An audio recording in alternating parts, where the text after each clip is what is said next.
Man, how was your classic weekend?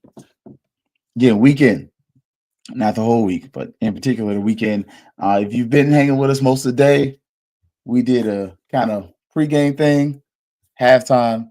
We didn't do postgame because we were trying to get with the family and other things, and Brian did a thing on sports rap, and here we are here. So not going to hold y'all too long, but we definitely are gonna congratulate, celebrate, and enjoy a Rattler victory.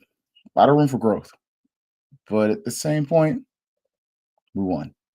And at the end, it's kind of what matters. I know what's up. It's about to be Fangs up.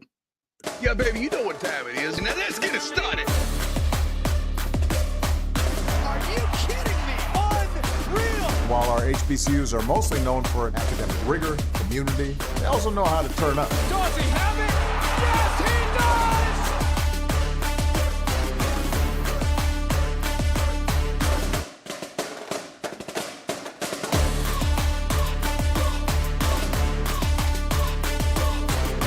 And that might be the knockout punch.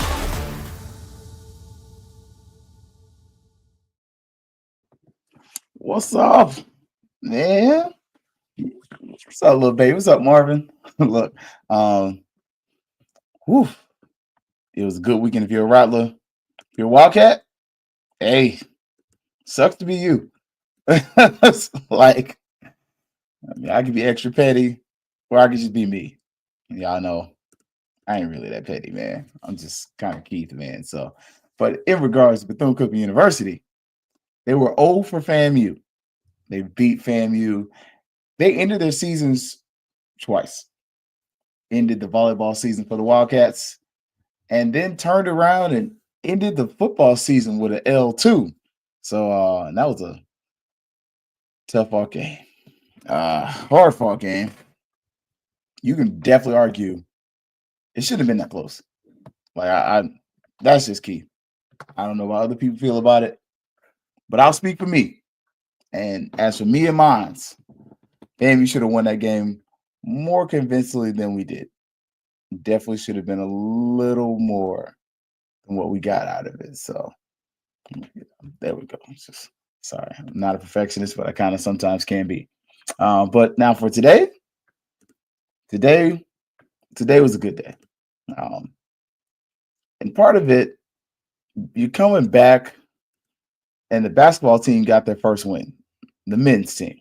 So got over 100 points. Trinity Baptist. Trinity Baptist is not division nothing. They're pretty much like a Virginia Union school. But you know what? A win is a win. And this is one of the things. And if you didn't see, O'Neal made top 10 for ESPN with his dunk. It was a good game, man. Really good game. Good win for Coach Crary. And you definitely feel for him, like kind of going down all season. And look, Andy pulled the curtains down in the gym.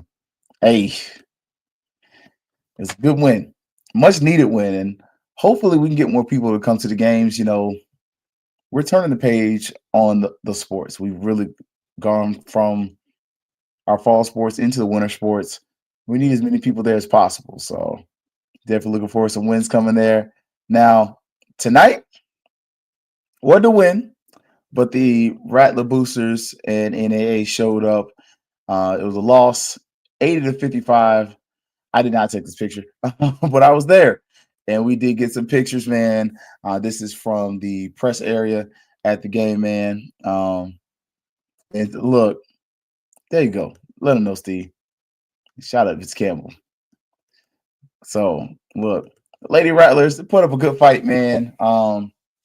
If you go back and watch the game, it was one of those games where you kind of go back through, and if you're looking, that girl in white with the half leg is 6'6", tallest person on the court. We missed our 6'6" player. Coach has been talking about her.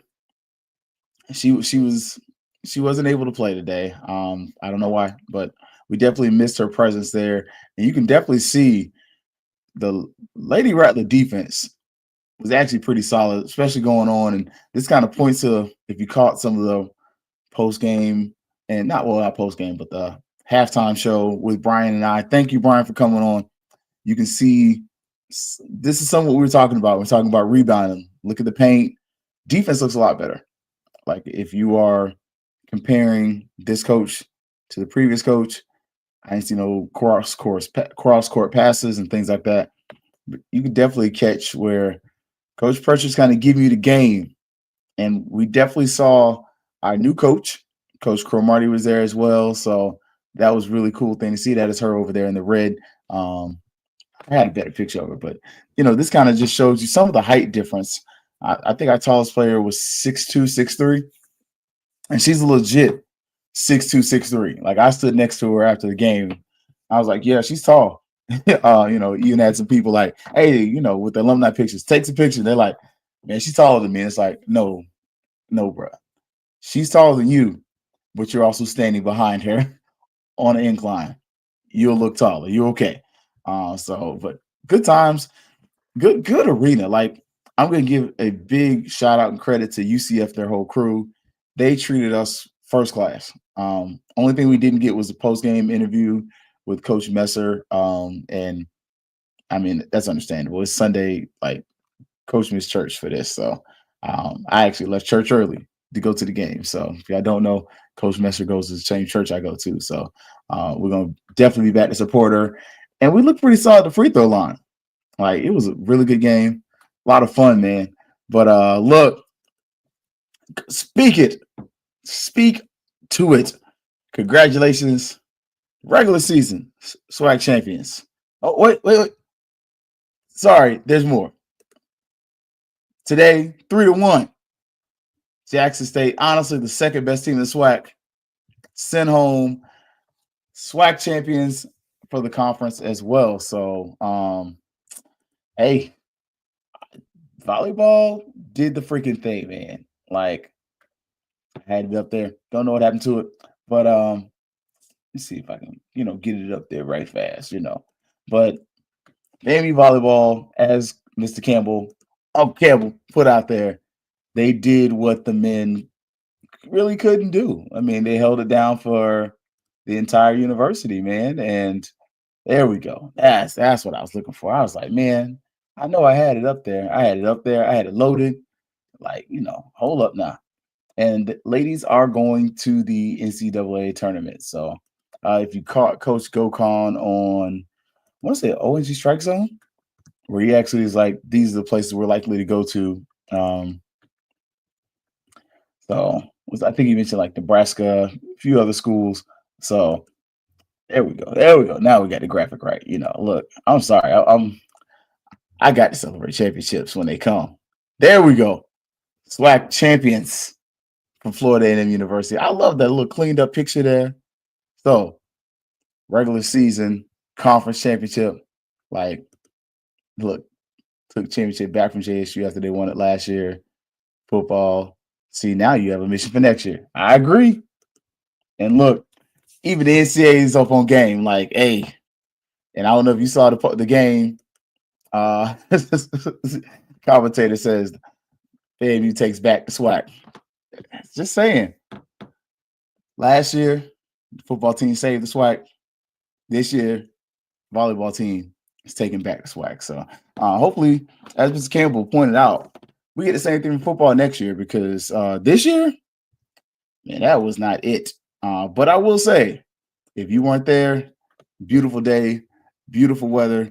Not sure what tailgate you went to. I know what tailgate I was at. Obviously, I think the Noops won the tailgate battle. Just saying. You had fried fish and fries on one side. You had grilled oysters and oysters on the half shell on the other side. Just saying. And all of this in the same Noop tailgate. I'm just saying. I think the Noops won. But if you did enter the stadium, beautiful game, beautiful people, beautiful atmosphere. I believe, I saw a video of Plies in the stadium. Saw some of our favorite players. Look, post game, got to see this man. I didn't even know at the time, but Quan Lee. Y'all know I've been like a huge fan of Quan Lee all season long. And then right here, Thad Franklin, MVP of the game, got this after he scored a touchdown. Got Coach Cozy giving the referee the blues. Like, I ain't gonna lie to y'all. Coach Cozy was on the refs like white on rice Like he wasn't having it today. Like Florida Classic, wasn't gonna be because of the refs. He was not having it. And so, yeah, we're gonna talk about that in a minute, especially because I didn't leave it up to chance. But as far as the game, it's a good game. Outcome wise, I'll say it like that. Like it wasn't a game where if you watch it and you're like, this is good football. Nah, I can't even tell you that lie. Like y'all know, and I appreciate I got to meet a couple of y'all that watch the show. Appreciate it. Tell other people, like, subscribe, share. We need to be monetized. Like I can lie to you, or I could just say, hey, it makes it easier for everybody involved. If we can be able to pull a little something. So like, share, subscribe. But when you're watching this game, man, my first thing, that first drive was cold. What's up, Old Green? Look, good to see you. Look, first drive, I was cool with it. Then special teams went up there and started doing whatever the heck they were doing. I'm good on that. Like, a couple of y'all walked up with like, hey, y'all need to go on and say they need to get rid of everybody. I ain't gonna say everybody because I think our receivers and quarterback coach, I'm pretty confident in. But the rest of them, yeah, man. We'd have lost that game. Special teams stop. It's time to hang it up, man. It's over. Yeah, like because the offense really wasn't that bad. Like they had their moments, and post game, you kind of heard Daniel Richardson. And if you haven't seen the post game interview, we definitely have it on the Fangs Up podcast page. I only did the FAMU half, I ain't gonna lie. And I did get the Cookman half, but it wasn't up to snuff. It wasn't up to my standard. And I'm sorry. Coach Coley said it best. The standard's the standard. And that wasn't a damn standard. So you can see me like moving the video and doing this. We were kind of trying to get back there. And by the time I got there, they had just started the interview. Like it had just so go watch. I saw somebody else got it. But that special team sucks. Like, there's no nice way to say it. And I definitely asked Cozy the question, like, hey, man, kind of a nice way of saying what's up with special teams. And he was like, we may have to make some personnel changes. And he hit it like more so like player side, but he also kind of hit that hard decisions. And I'm learning with Cozy, when Cozy said hard decisions, no, yeah, Furney's about to get moving. Like when he says really, really, really, really, really, that's his kind of like I'm thinking thing. But when he says some hard decisions about to get moved, or some furniture about to get moving, because this is the second time, special teams coordinator wise, that 2 seasons in a row you've been like, nah, bro, this ain't it, man. Like, and it's not just the punts, it's not just the missed field goal. Like the missed field goal, I can kind of get over that. Like that's more player personnel. A lot of it is one, the kickoff thing. And if you follow the FQ family page, I was kind of being tongue in cheek and like jokey about it, but it was like kind of looking like I play football. We've all been on special teams. I enjoy special teams probably more than anything, actually. But what's up with our lanes? But then too, what's up with the freaking setup? Like before, kind of early on, you got this bunch setup where you're literally giving up almost a third of the field. And if the kick returner sees it the way that you and I see it, he kind of sets the, he would really set up his blocking on one side, then kind of cut back because by now it doesn't make sense. Like sometimes you can be innovating and sometimes you can just be different. Like that wasn't innovating. That was just different. Like, all right, I get some of y'all, Thanksgiving's coming. Y'all saw the dude put mayo on the turkey. That's different. I don't know if it's innovating. but it's different. Now, some of y'all gonna brine your turkey, might put a little sweet tea in there, salt, all these other things. And then all of a sudden, when you fry it or smoke it, it's got a little bit of sweetness. It's got that umami. Oh, okay, that's innovating. But doing stuff because it look cute, bro, it's Sunday morning. And I did actually go to church today. That junk, that's not innovating. And it's not working. Like, you're still getting gashed on kick returns. And the worst of it is the side that you're shading to, they're still getting to the 45-yard line. Like, it don't make sense. Like, it was horrible. Like, I'm just sorry. Like, and if there's a call tomorrow, I'm gonna be on it. But what the heck? Like, this must stop. You just can't. It's inexcusable.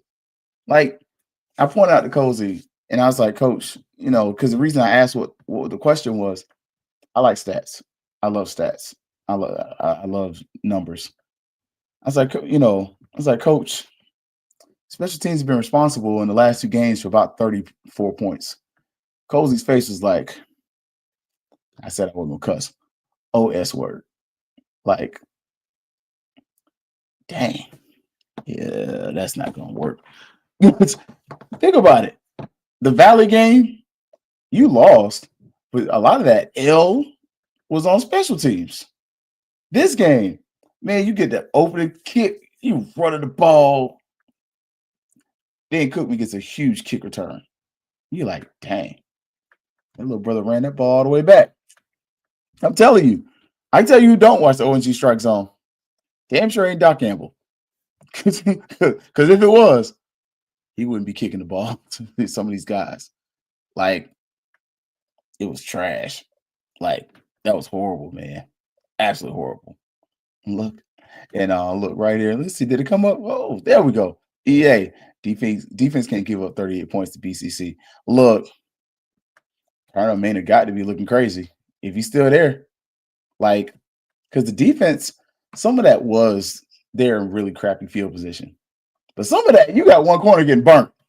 Like, I remember pregame, we talked to the stadium announcer, and he's like, hey, who's the guys I should look out for? And we said, we got to the end, we're like, y'all, we didn't say 21. And he was like, someone looked at me, I was like, hey, man, it's like he's going to get burnt, but he's going to give you a play. And so they kind of laughed. I'm like, and the guy's like, kind of like, Jekyll and Hyde. I'm like, exactly. He's like Jekyll and Hyde. I was like, he's going to get burnt, but he's going to give you a play too. End of the game, he was relieved. He gave us a play. Before that, but he got burnt. And I can't talk too much trash. What happened to me too, probably. But you got to put a safety over top. Like, I'm sorry. That is against this next team. And I ain't gonna lie, we might even do the A&M whatever thing tonight, because it ain't gonna happen Thursday. Look, Thanksgiving night, I ain't gonna be it. Might not. I definitely not. But yeah, you got one corner, and Cozy even said the film's saying this, that there's one corner that's getting picked on, and in this case, there's one corner that is definitely getting picked on. And now what I did like about the defense, I didn't see as much as that 7-yard cushion that we've been seeing, but you can't be giving 38 points to Cookman. That offense has been inept all season. If you're Cardinal Man, you're definitely licking your chops. Like, but, and look right here, look, baby, we had that question. Somebody asked that question, Daniel Richardson, what was different about the offense? He's like, oh, nothing really. We just the plays just seem to go better together. Like, and I'm sitting over here like, it was different. Like, you ain't got to be nice. Like, you ran the same offense, but you ran that same offense in a different way. First and foremost, what I've been telling y'all for 4 weeks, like, man, we haven't been running those plays at the beginning of the season where we had the tight ends in the backfield.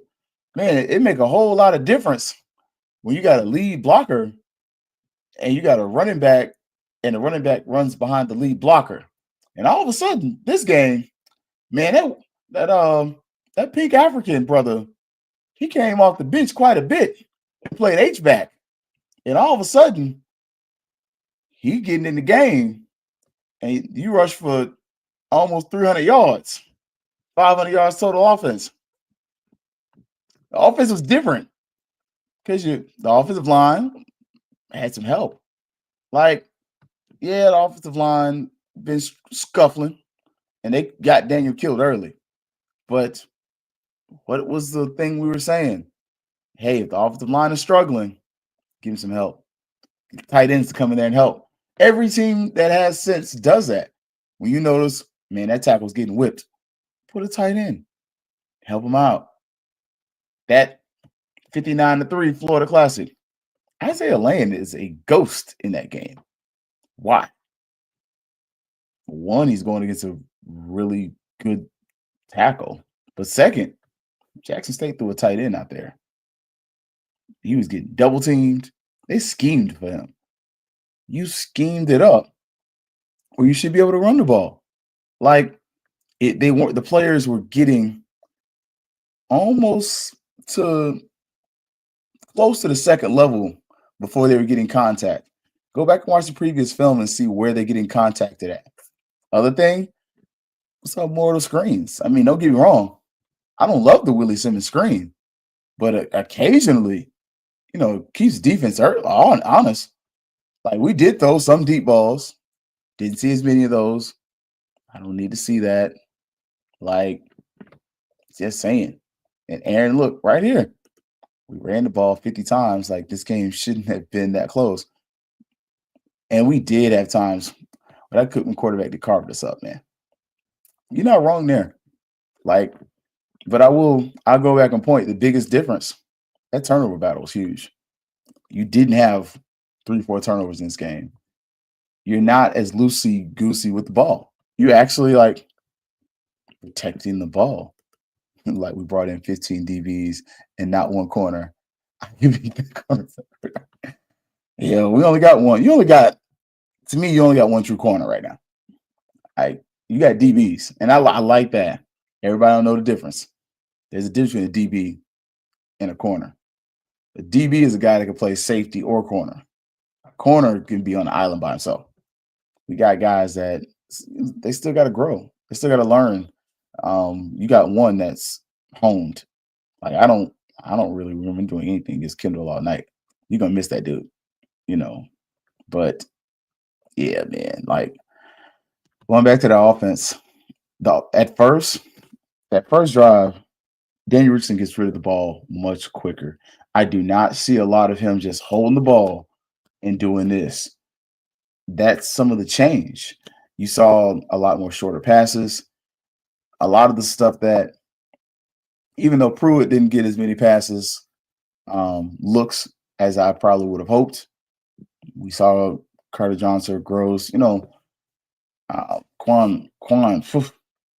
Told y'all that's been my guy, like, since the second week. Told y'all, my guys for this season: Ace, Junior, and Bowler, and those are like my personal guys. They're all Orlando kids, So, and I know one of their mamas, Junior, that's been kind of my dude, and so irrational. I know why, but that's my dude.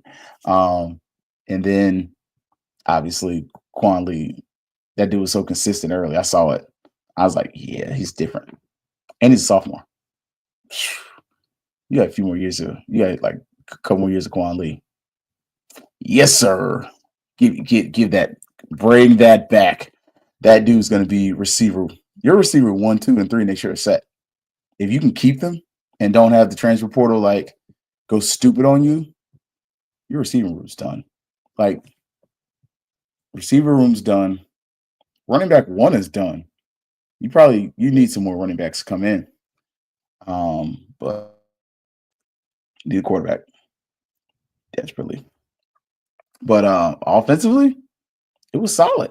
It wasn't all the foolishness. Like y'all pointed out, though, defense. Some of that, again, goes back to special teams and them getting really bad field position. But at the same point, some of that, you can't get carved up by some of these quarterbacks. And then, man, we saw some of that tackling went down the hill. Like, we're not running pitch plays on 3rd and 5. You're right about that. The play call, it makes sense offensively. Like, this is the first time that I've seen this season that the play caller made sense. Like, I've seen where it kind of worked, but it didn't tell a story. Like, I think offensively, you want your play calling to almost tell a story. Like, because of this, I did that, because this, and all of a sudden, you can go back. I don't think we had that this year. I think we just kind of worked it out. But defensively, man, some changes is going to be afoot. Something's got to happen. Like, you can't have the lower portions or lower rated quarterbacks in the conference knife you up. And we've seen that 2 weeks in a row. Like, Valley's quarterback knifed you up at home. Cookman's quarterback, he was dealing for a minute. I think the real thing was that run game. Like, y'all know that kid's a freshman? Like, 5'11", 200-pound running back, and was running like a GAM. Like, that young buck was running like a man. And post-game, you could tell. He's still kind of like goofy, like, hey, it's our first Florida Classic. Like, he had that I'm just happy to be here look. And man, y'all give Cookman like 2 years with that kid. If he stays, kid's a beast. Like, we had a couple guys still throwing a shoulder and a neck at a dude, and that kid was like, man, come on, you ain't stopping me. Like, Buddy finishes with over 160 yards rushing. True freshman, over 160. That ain't supposed to happen. I'm sorry. Like, and they don't have the greatest offensive line. I just felt like at the point of attack, there were times when Cookman they were just physical. Like, honestly, I felt like both offenses were more physical than the defenses.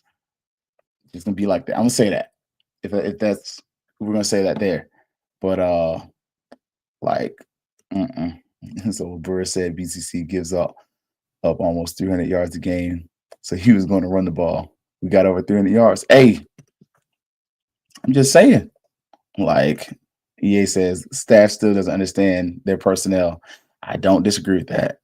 We're at the 7-yard line, 3rd with Dean in the middle, Franklin on the sidelines for a field goal.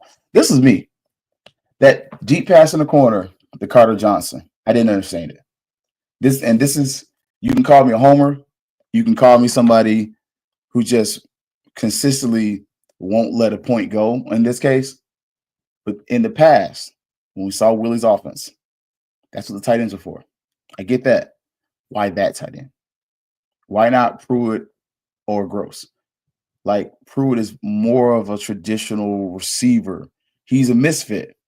Why wasn't Jeremiah Pruitt in there for that jump ball? That made more sense.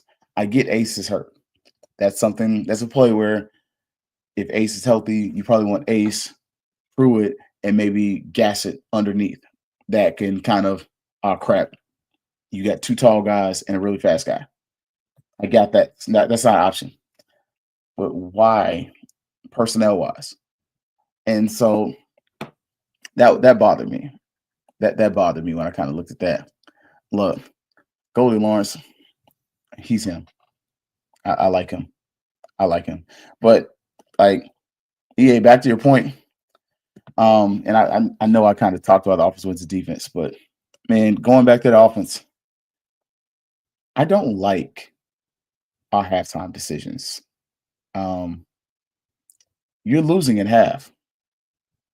You sit on the boat?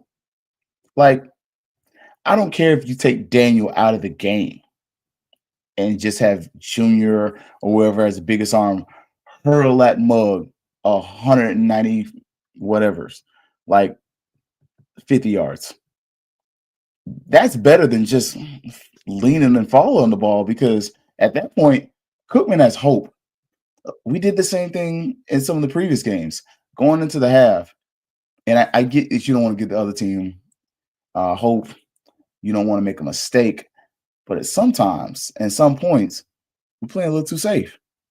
Like that was the time where if you throw a pick there, who cares? Like if your quarterback throws it out of the end zone. And honestly, on that kind of play, kind of get you a little dink and dunk play, see if you can get a few yards.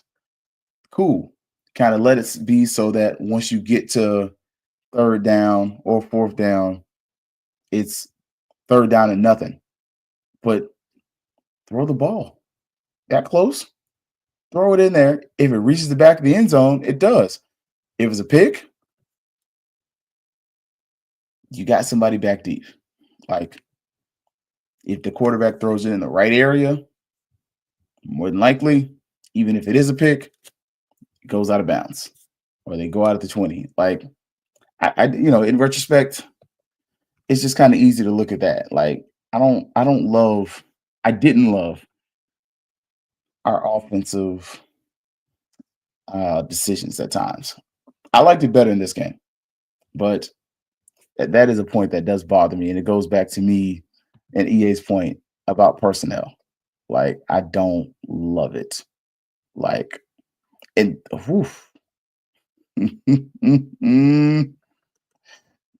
SWAC is not that good. It's not a good football conference. This is not a conference you should be struggling in. Like, 5 losses, 3 of which in conference, is not the standard. It's not the standard, not just because it's not the standard, but it's not the standard because you're not playing in the upper echelon conference. You're playing in a mediocre conference at best. Like, most SWAC teams leave this conference and struggle against a lot of teams. Like, you're seeing where, you got some of your schools that beat those schools in Louisiana. Okay. I love that. Some schools in Texas, they get some dubs against some of those schools. But when you start bringing them back over to play these teams in the CAA, honestly, I think South Carolina State's, I don't care who they play, I think they're going to run through them. I just really do. I think Chennisberry got that thing locked. Like, it's going to be a mollywhopping. Like, I'm just saying. And look, we need to get that running back. We do. Marvin says, I'm expecting Colsey to put some big changes on the defense. Me too. Big changes, and maybe even bring some people back. Like, I'll be a homer today. Bring Pat back. Like, bring back Pat Watkins. Like, he's over there at Godby. They'd have made the playoffs. Dadgummit, bring back Pat.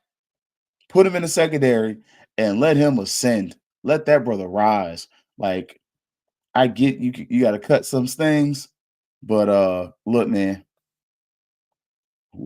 we got to go in a different direction because this secondary ain't it. Like, like, I need a portal QB, especially if dude from UAP want to come. I wouldn't mind him. I told y'all who I want.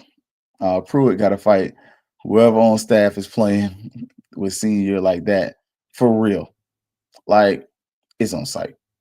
It really is. My concern is Coley says the O-line is one of the best in the country. Hopefully it's coach speak, and that's a serious deficit in eye talent. I think it's a looking at potential.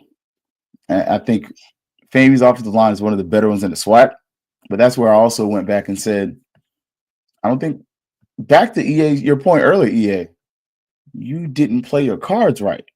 You didn't play your hand well. Like, if we wanted to make a spades turn, you had a hand with a nice amount of spades, but didn't know what the hell to do with it. Like, you were sitting up here like, man, that's a 3 of spades. I can't do nothing with that. No, but you ain't got no clubs. So why you throwing off? Play to win. Come on. Get that 3 in, because even if it don't win, you can make somebody play a higher spade. I don't think we did that. Like, I don't think when we saw that they were struggling at times, and you saw where Cozy admitted they tried to shuffle the line a little bit, try to see what would fit and what would work. I don't think offensive coordinator wise, when we were drawing up the scheme, we did those extra things to help them out. Like I said, putting the tight end in there to help out. Maybe putting the fullbacks or using the tight ends as H-backs. So even if you do want to run a 5-line set, there's somebody at the second level that can help and get your guy block. Maybe like a strong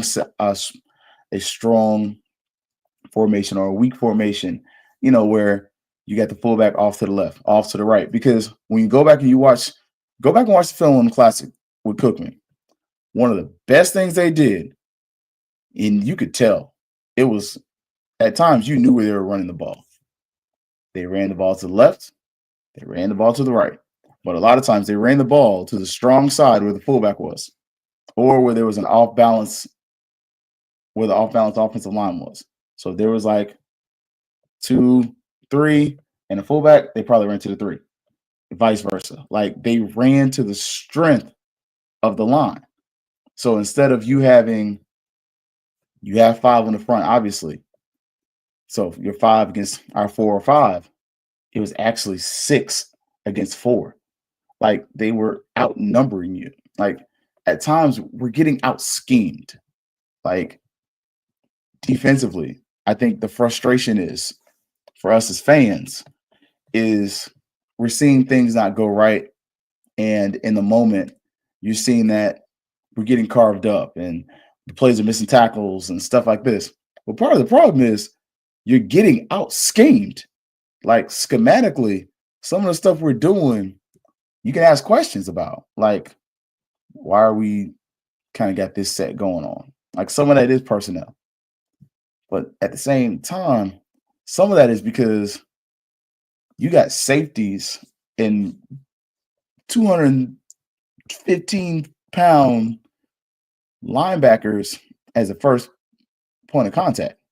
How many games has Eric Horn been one of the leading tacklers? How many games has your safety, let's say that, not even Eric Horn, have your safeties been one of the top 2 or 3 tacklers?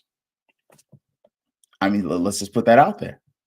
So defensively, a lot of our frustration is the fact that it's the outcome and it's the production, but it's also the simple fact that we're seeing that it's not working.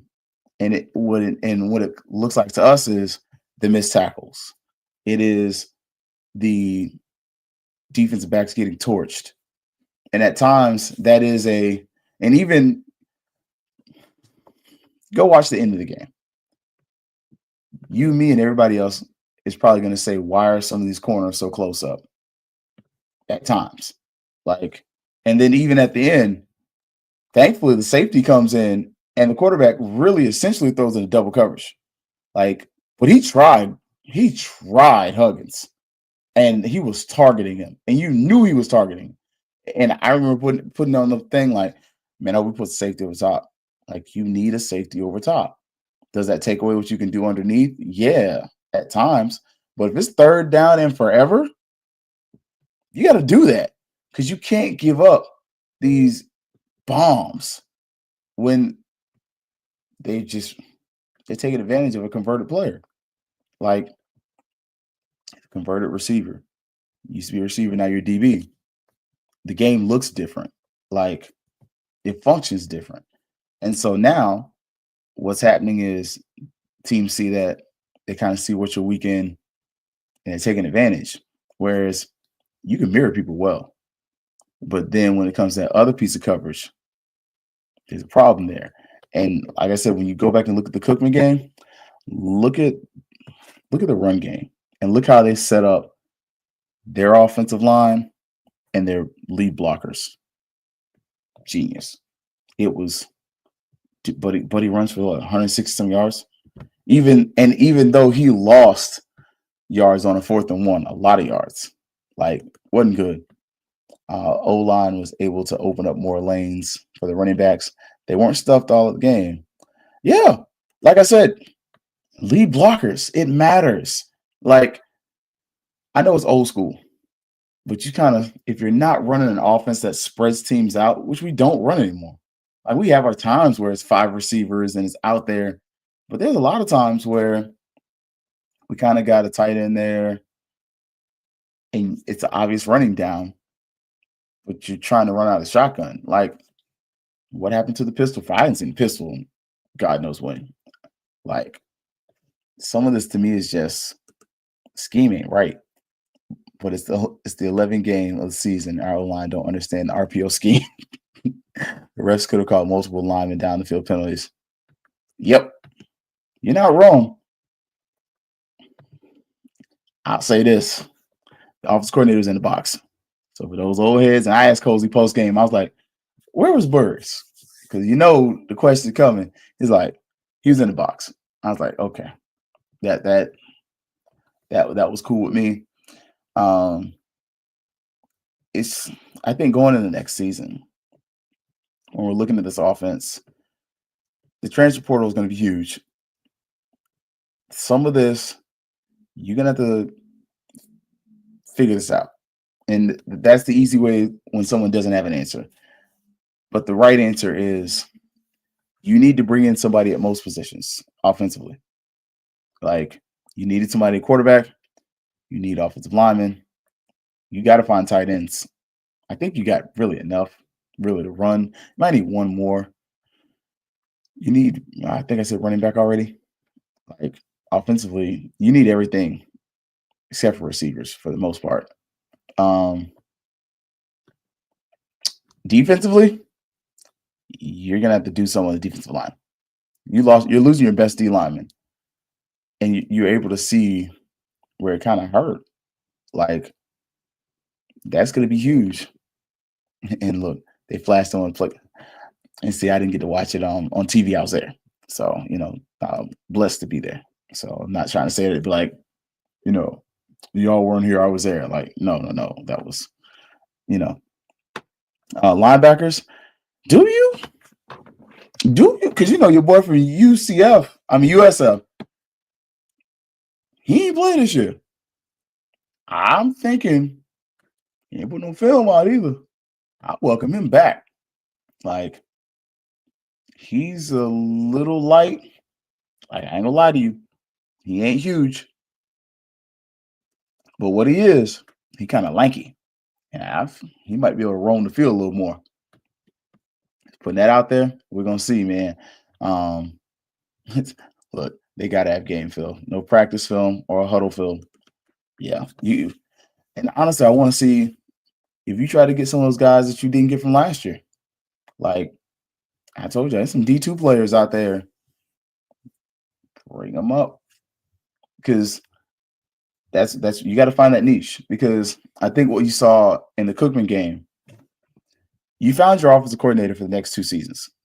I think, considering this is his first game running the system, not a system he created. He's running somebody else's system. Like, literally, think of what Burris did in this game and how the offense looks.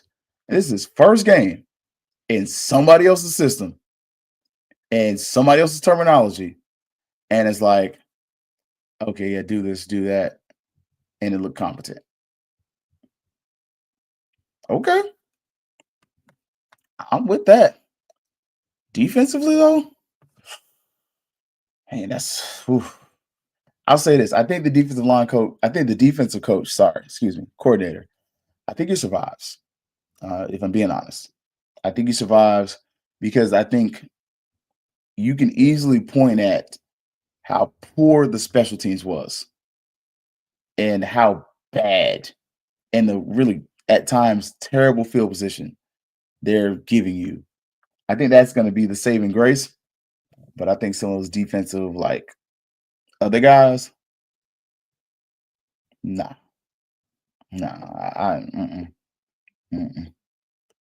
And look, I'm with you, Will. I told y'all when he got here, he wasn't going to be long for FAMU. I don't see Henry Burris staying at FAMU unless something leaves. And he just has a hell of an offense. And otherwise, and obviously that somebody would be Colsey. Like, that's the only way I see him staying at FAMU for more than 5 years. Or like, I think he's got a son on the team, decides to kind of keep the family there.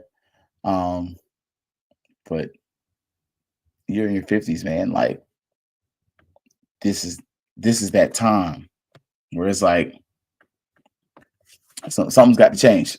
Something's gonna move. Like, and we don't play nearly as many D linemen. We don't have the depth. Like, that transfer portal hurt us bad. Like, look, Cozy needs to stay over at FSU the next month. FSU, UF,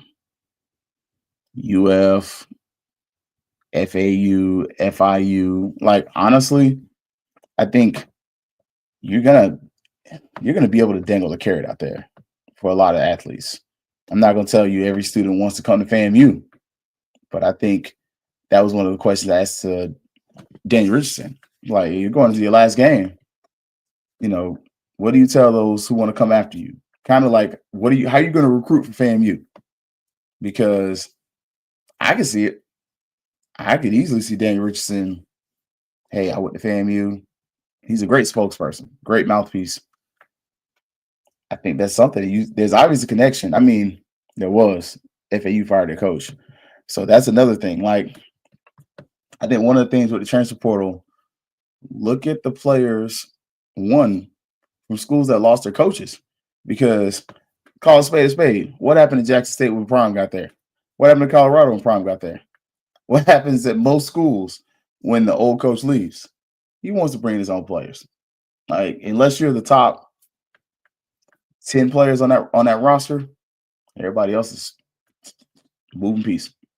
And these kids, even in the day of NIL and everything else, these kids are still looking to get college paid for.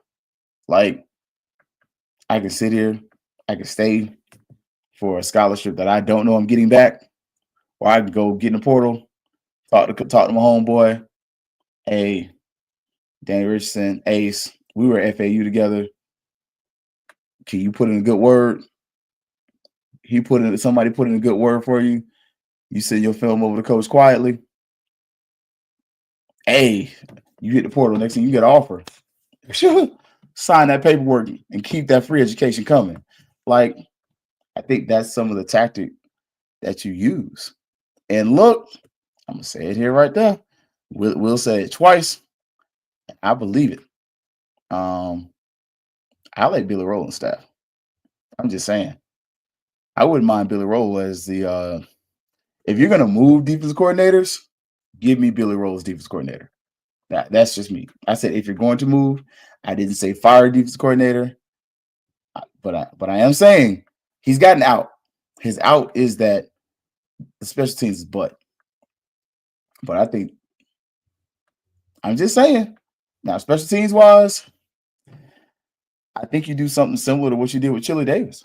You find a kind of young, hungry dude, like, and somebody that plays special teams. Like, don't give me a quarterback.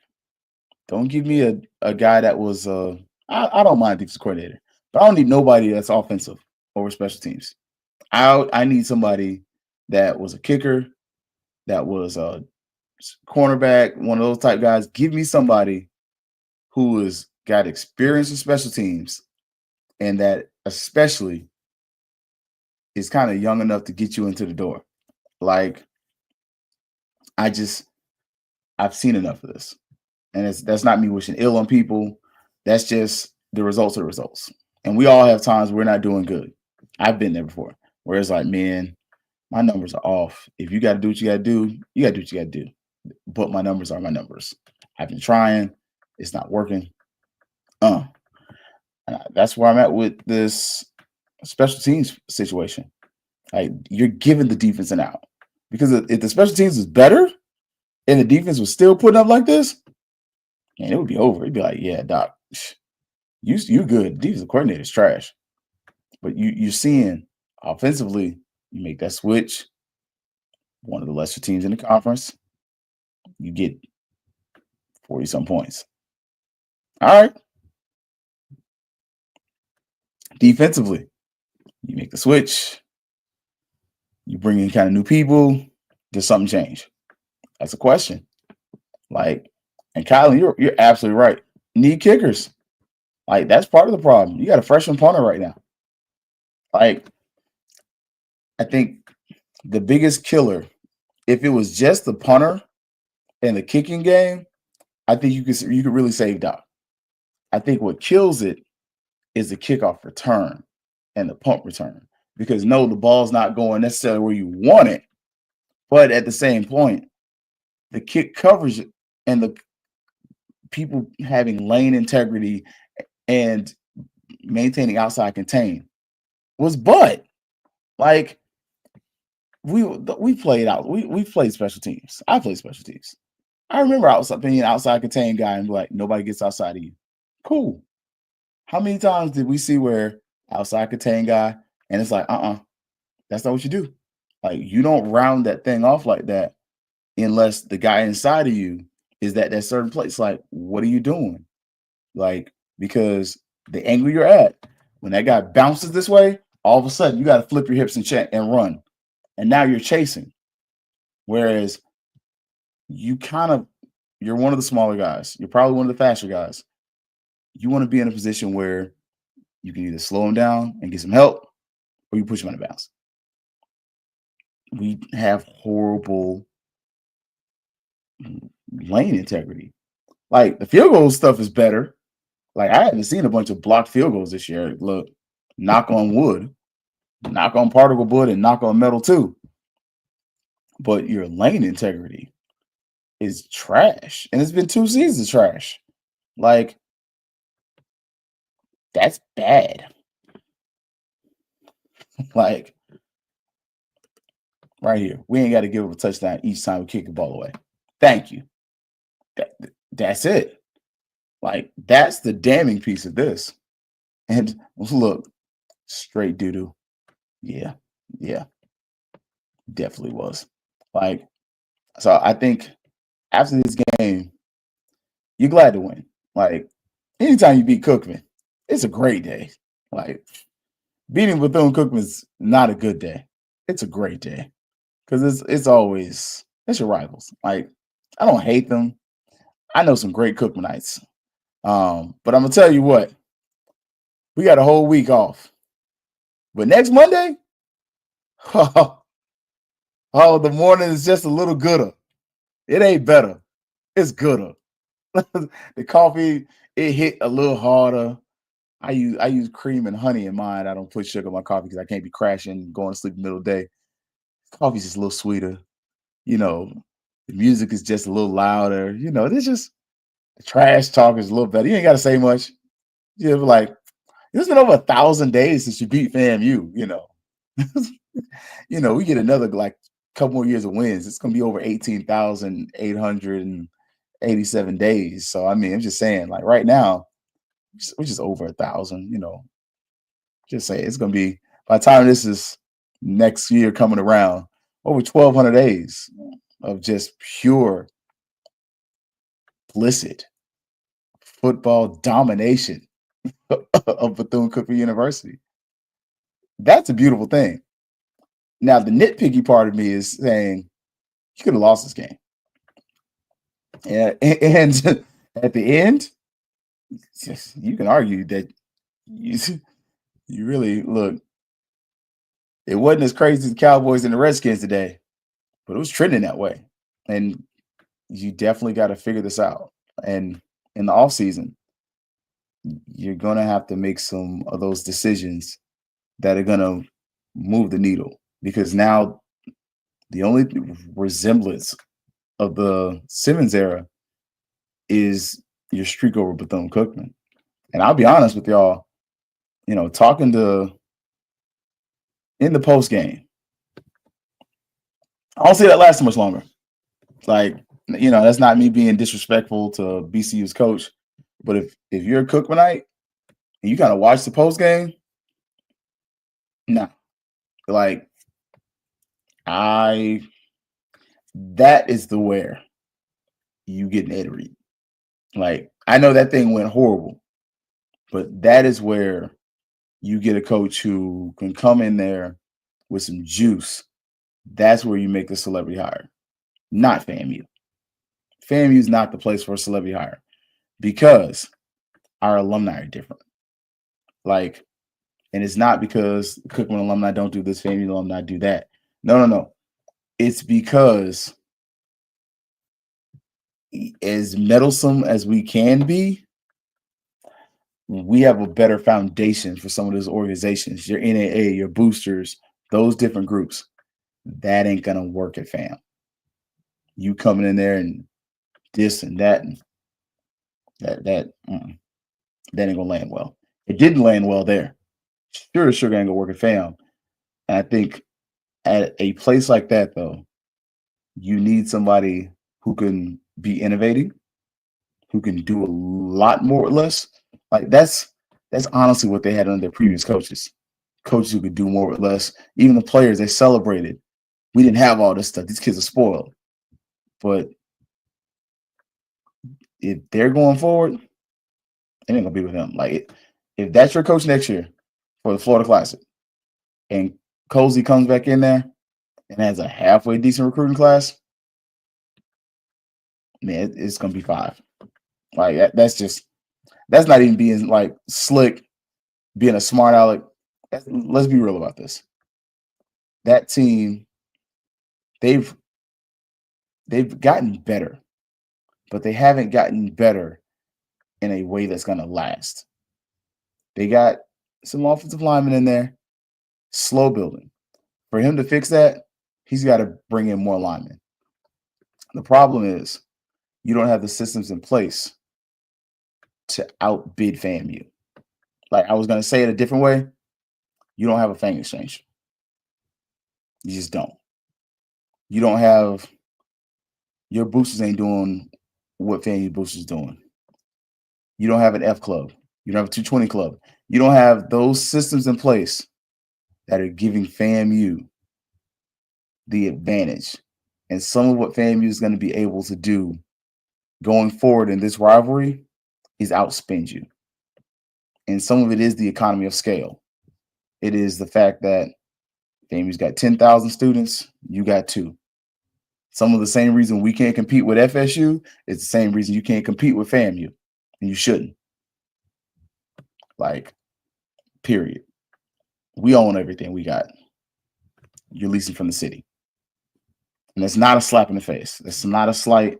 That is saying with ownership comes the fact that you have to pay for upkeep. But with ownership comes the fact that you take care of your stuff and you build on your own image. Like some of the advantages FAMU has, especially in football, is why football-wise, the rivalry shouldn't ever flip back over to what it was in that lost decade. But the same side of that is why BCU baseball is so competitive. Their facilities are better. More Kill still sucks. No disrespect. But as much as we joke about, hey, y'all don't own your facilities, that's a minor league baseball stadium. Historic. Nice, decent facility. Not great, but getting completely gutted and renovated.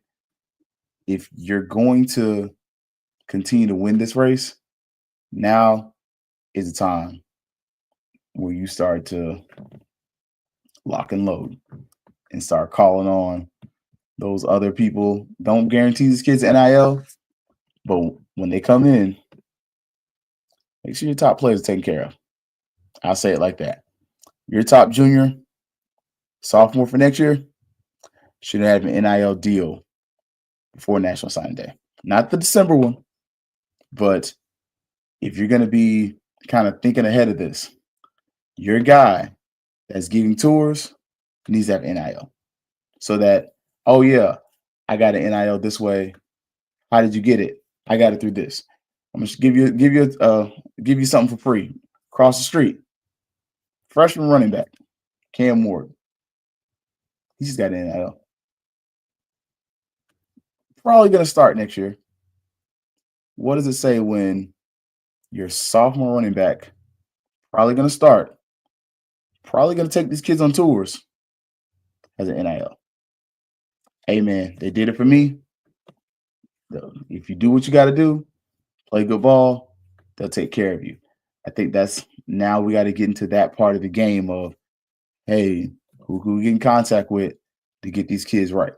Because all these outgoing seniors, run it through. Take care of them through the year.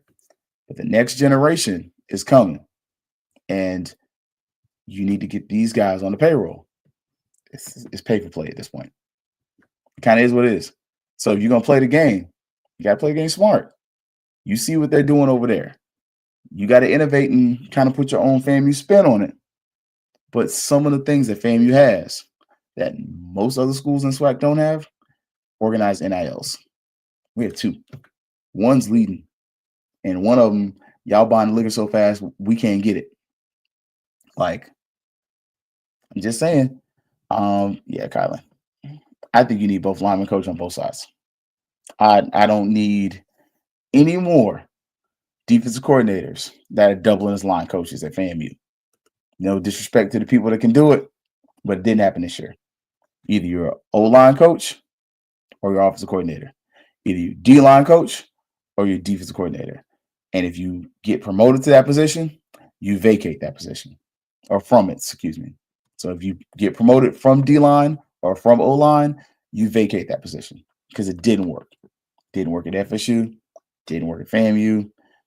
And at this point, you're not innovating. You're just different. So, yeah, man. For the Alabama A&M game, man. I won't see y'all Thursday. Thursday's Thanksgiving. We'll spend time with the family. Friday, we're going to do a post game. I got family winning that game. I want them to win. Let me say it like that. Because I really don't know what Alabama A&M's got. Has Cardinal Mena lost that team? I think Colsley hinted that you kind of lost the team there for a second. I think in the same vein, I think Maynard's lost them boys. Like, I think he's still fighting, but I don't think that's going to work. TJ Demas was coaching his tail off. Like, I'll speak to Joe Henry on this. That is a credit to Joe Henry and his high school coaches that TJ Demas literally comes off the field off a Celebration Bowl victory and playing hurt and comes in and looks like a competent offensive line coach. That's crazy. Like, with Colsey, you got a decision to make there. If TJ Demas has a degree, do you keep him on as a coach or an analyst? Because offensive line that's a tough job. And this is where, if it works out, FAMU continues to be a cradle for coaching. They did win against Valley. And Valley scored a bunch of points against them. Valley should have beat them. If you go back and look, we were all watching, like, Valley was up for a minute, if I remember correctly. Like, yeah, we owe some teams some whoopings right there. Grad assistant, okay. Yeah. So if he did graduate, I talked to him. I give him a chance as another year as a graduate assistant, depending on what the O-line coach want to do, if he's still on staff. Colsey said he's still on staff. So for everybody who's out there talking, I will say he's still on staff according to Colsey. Still on payroll, still works for FAMU. So I'll leave that out there. I can give y'all that from the horse's mouth as far as Coach Henry. But, yeah. Ooh, 55-31. Okay. Kev, I'm giving Burris OC. I saw some good things last game. Give me Alabama A&M's defense is butt cheeks. FAMU's defense ain't much better right now. Give me 48-34. FAMU. Yeah. 48-34. I think special teams does something. I think Lockhart gets his kick. I think he gets another kick return for a touchdown. I think I said 2 interceptions this game. Ooh, I think we won a turnover battle this game. I think against Alabama A&M, James Ash gets a sack, and the secondary gets 2 picks. And you finish the season winning at Bragg. Do we trust that defense? Not with the special teams they got. I mean, I just be honest. Like, with the special teams in front of them, no. If you had a better special teams, I think you would give up. I think you would give up about 7 to 10 fewer points per game, which would be more acceptable. But with the current special teams and the field position we keep seeing them put in, it says either way, we got to turn D Rich loose and outscore them. Throw to JP. Don't trust special teams. Score. I ain't gonna say turn D Rich loose. He wasn't happy about not throwing over 200. I think the way you get that, and somebody put it up there earlier, I don't think you release D Rich. But I told y'all the other week, release them youngins. You release Goldie Lawrence. Goldie is quietly looking like the kid that FSU recruited. Quan Lee's been there all season. He looks like the kid from Buchholz. Almost said Buckholz, like my coach used to say. He looks quietly like the guy from Buchholz that was that dude. Just saying. Let Gassett get out there. This is what I think our biggest failure with Gassett is. There are times when we could put him in motion and let him get in motion and snap the ball, and that Negro could be getting a running start. Gosh. Him getting a running start against that puts a lot of corners, DBs, in peril. Because all of a sudden, Gassett ain't slow. Gassett's actually like, he got good track speed. And he's got good field speed. You think about it, you a DB that's like a little shaky. You know, your faith in your faith in the your faith is a little wavering, a little vacillation going there. If you put Gassett in motion against a lot of defenses, one, it shows whether the defense is running man or zone. So that makes it easier to read the defense. But second, especially if they're in a zone, you start seeing them figure out who's going to pick him up. And heaven forbid, the wrong person pick him up and Gassett get behind somebody. Over. Look, I told y'all, Kylan, I'm telling you, cuz I told y'all about Goldie after the Prairie View game. I was like, I loved his reaction. We were gonna lose the game, and he was still upset when he fumbled the ball because he was trying that hard. Goldie ain't trying to stay at FAM. I ain't saying that, from like whatever. I'm saying his on the field efforts. He's probably back next year. Like, don't get in the portal. I think if you go look and you see, especially you look at Chaney's a telling story. Look how great Chaney was at FAMU. I'd say good. Compared to kind of how he got done in Colorado. They did nothing for him. I mean, he got to use their facilities. He got to eat their food. He got to use their weight room. You got too many DMPs for that. Like, just go look at those guys that ended up transferring out and where they're at now.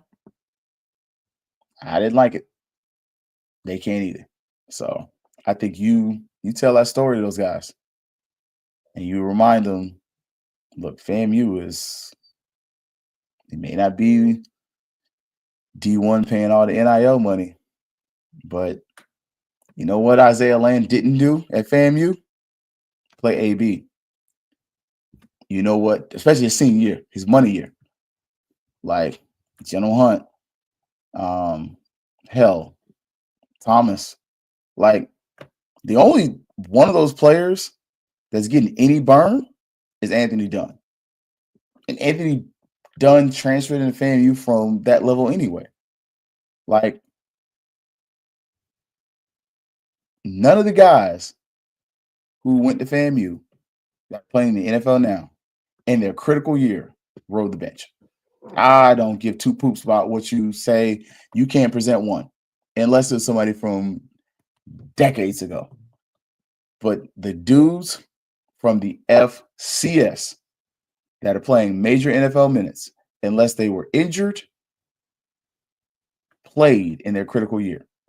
So why would you transfer out? And I said it once, I said it then. As a junior or a senior, if you're transferring during the spring, you're a crash test dummy. Get the rings, get your NIL money, but you're gonna make $20,000 and lose 50. Like, even if you make practice squad, it's 100-some thousand. Like, little baby, it's fool's gold in them darn hills. It is. Like, I think that's my exit interview for all the players. And I would tell them, if I'm Cozy, all the guys who transferred out, even the ones who went to Murray State, I think you would have come out better at FAM. I mean, look what Deco did this season. Deco put some good film out. Bowler's got solid film out. Like, Nayron, he might not be in the league, but he might get a shot somewhere. Like, he became a tackling machine. Like, right there. Do all that. And I don't know if they didn't graduate, but do all that and not even get a shot at chasing his dreams. Like, that's part of this. Like, part of why they do this, part of why we do all of this it is the chasing of a dream. Like, all of us grew up wanting to be in the league. But we all know, if I got no film, I'm not going to the league. What kind of film? You going to show practice film from you going against Shador? Okay, that's cool. But what about when you were leading the swipe? Like, game film means something. Because in practice, you might have seen that play 20 times. You know it was coming. In the game, you saw it 20 times, but you didn't know when it was coming. Like, I'm just saying, a great selling point when the recruiting room. Like, be a big fish in a smaller pond. Thank you, Ashley. Be a big fish in a smaller pond that is producing people that go to where you want to be. Not just practice squad anymore. We're done celebrating that.